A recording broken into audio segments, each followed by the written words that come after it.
ज्ञान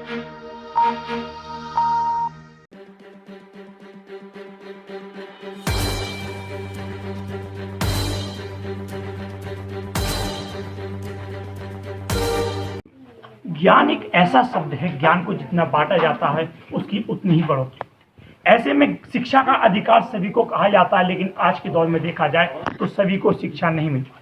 ऐसे में विभिन्न से समाज सेवी बच्चों को शिक्षित करने के लिए लगे। इसी तरह का आज हम एक उदाहरण दिखाना चाहेंगे कि देखा, मैं अपने वीडियो जर्नलिस्ट विकास गुप्ता से कहना चाहूँगा कि दिखाएं कि छोटे छोटे गरीब बच्चे जो कभी स्कूलों में नहीं जाते थे, उन बच्चों को शिक्षित करने का पीड़ा उठाया गया है उत्तराखंड शिक्षा सेवा संस्थान द्वारा, जिससे कि बच्चों को भी शिक्षा मिल सके और उनके भी सपने पूरे हो सकें, जिन सपनों को लेकर वो आगे बढ़ना चाहते हैं। कहीं ना कहीं उनके सामने एक रुकावट थी कि वो स्कूल कैसे। ऐसे में बच्चों को स्कूल भेजने के लिए विभिन्न प्रयास किए जा रहे हैं, जिसमें कि पाठशाला के नाम से एक स्कूल संचालित किया जाएगा, जिसमें गरीब बच्चों को निःशुल्क पढ़ाया जाएगा। लगभग 4 सालों से शिक्षा का अध्ययन कर रहे, जिन्हें बच्चों को ABCD और ऐसे अनार तक का ज्ञान नहीं था। आज हम उन बच्चों से जानना चाहेंगे कि उन्हें पाठशाला में आने से क्या नाम है गुड़िया आपका? श्रेया, आप पाठशाला में 4 साल से आ रहे हो, पहले नहीं आते थे। पाठशाला में जब पहले दिन आप आए कैसा लगा? अब कैसा लगता है? सर अब अच्छा लगता है, पहले आए थे तो थोड़े डरे हुए से रहते थे, अब आपको अच्छा लगता है। ऐसे में हम स्कूल का संचालिका से ही बात करना चाहेंगे कि किस तरीके से सिखाएगी। मैम आपका नाम? मेरा नाम कनिका है और मैं पिछले 4 सालों से देखिए बच्चों को पढ़ा रही हूँ। पहले 2 थे, 3 थे, धीरे धीरे करके संख्या बढ़ती रही। मैं एक ऐसी जगह रहती हूँ मेरठ से थोड़ा अलग, उत्तराखंड कॉलोनी, जहाँ पे अगर आप देखेंगे स्कूल तो है लेकिन वो बच्चे स्कूल ही नहीं जा पाते क्योंकि उनके पास इतना धन ही नहीं है, वो इतने सक्षम ही नहीं है। उनके माता पिता या तो मजदूर है या लोग झोपड़ी में रहते हैं, उनको शिक्षा का ज्ञान ही नहीं है। 7वीं 8वीं में पढ़ने वाला वो बच्चा जो 13-14 साल का हो जाता है, अब वो मेरे पास आता है तो मैं उसे ABCD से पढ़ाना शुरू कर रही हूँ। तो देखिए शिक्षा तो है ही नहीं। शिक्षा को हम लोगों ने कमाई का जरिया बना लिया। अब उसको छोड़िए, आप सभी लोग आते जाते पता नहीं कितने सारे बच्चे कटोरा में भीख मांगते हुए नजर आते हैं। आपको उन पे दया आ जाती है, आप उन्हें भीख दे देते हैं।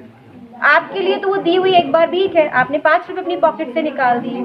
लेकिन आप ये लोग सोचिए कि उनका तो रोज का ही काम हो गया, उनका पेशा ही भीख मांगना हो गया।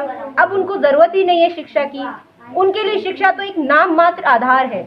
मैं जब जाती हूँ स्लम एरियाज में तो मैं उनको जब बोलती हूँ कि बच्चों आइए पढ़िए, तो उनका कहना है मैम पढ़ेंगे तो क्या करेंगे, पैसे तो मिलेंगे नहीं, धन तो हमें मिलेगा नहीं और हमारे पास अपना जीवन जीने के लिए धन नहीं है।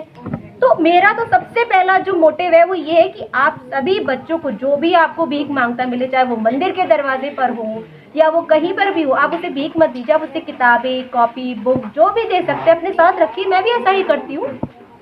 और साथ ही देखिए हम लोग, मैं अभी पिछले 4 साल से पढ़ा रही हूँ, निःशुल्क पढ़ा रही हूँ और मुख बधिर कल्याण समिति से जुड़ी हुई हूँ। जो बच्चे बोल सुन नहीं पाते हैं उनको भी पूरा अपना जितना सहयोग दे सकते हैं वो कर रही हूँ। अभी देखिए पूरे मेरठ में कई विद्यालय, अनगिनत विद्यालय हैं, 200-250 विद्यालय तो ऐसे हैं जो जगह जगह खुले हुए, लेकिन उनका नाम भी कोई नहीं जानता। अब आप ये कहेंगे देखिए हम क्या ऐसा अनोखा करने जा रहे हैं। हम विद्यालय नहीं खोल रहे हैं, हम पाठशाला बना रहे हैं। पाठशाला एक ऐसी पाठशाला जो मेरठ में उन बच्चों को शिक्षा देगी जो गरीब है, असहाय है, माता पिता नहीं है या उनके पास में जरिया नहीं है शिक्षा का। वो ही बच्चे हमारे पास आएंगे, हम उनको निःशुल्क शिक्षा देंगे, उनको किताबें, कॉपियां जो भी उनको चाहिए, लेकिन शर्त ये कि वो पढ़ें। विद्यालय के लिए क्या अभी तक इसके लिए प्रोसेस शुरू किया गया है? आपने इसका स्थान देखा है क्या प्रोसेस? देखिए स्थान, प्रॉपर्टी बहुत कॉस्टली होती जा रही है। अगर मैं किसी से ये कहूँगी आप अपनी ज़मीन मुझे दे दीजिए, कोई नहीं देगा। सरकारी लोगों से अगर मैं रिक्वेस्ट करूँगी, वहाँ भी मैं गई थी, देखिए वहाँ से भी मुझे कोई सहायता नहीं मिली। तो मेरे पास एक ही लास्ट में एक ही ऑप्शन था कि मेरी खुद की एक छोटी सी ज़मीन जो मैंने अपने बेटे के लिए ली थी, अब वो मैंने इन बच्चों को दे दी है और उसी छोटी सी ज़मीन के टुकड़े पे मैं एक छोटी सी पाठशाला खोलने जा रही हूँ। लेकिन मेरे साथ परेशानी यही है कि देखिए जगह तो मेरे पास है, लेकिन उसको विद्यालय बनाने नहीं चाहती, मैं उसको पाठशाला बनाना चाहती हूँ। तो उसको पाठशाला की तरह आप लोग सभी लोग सहयोग कीजिए, क्योंकि विद्यालय खुलता है कमाई के लिए, उससे इनकम होती है लोगों की, लेकिन ये पाठशाला खुलेगी कि आप लोग इसमें दीजिए।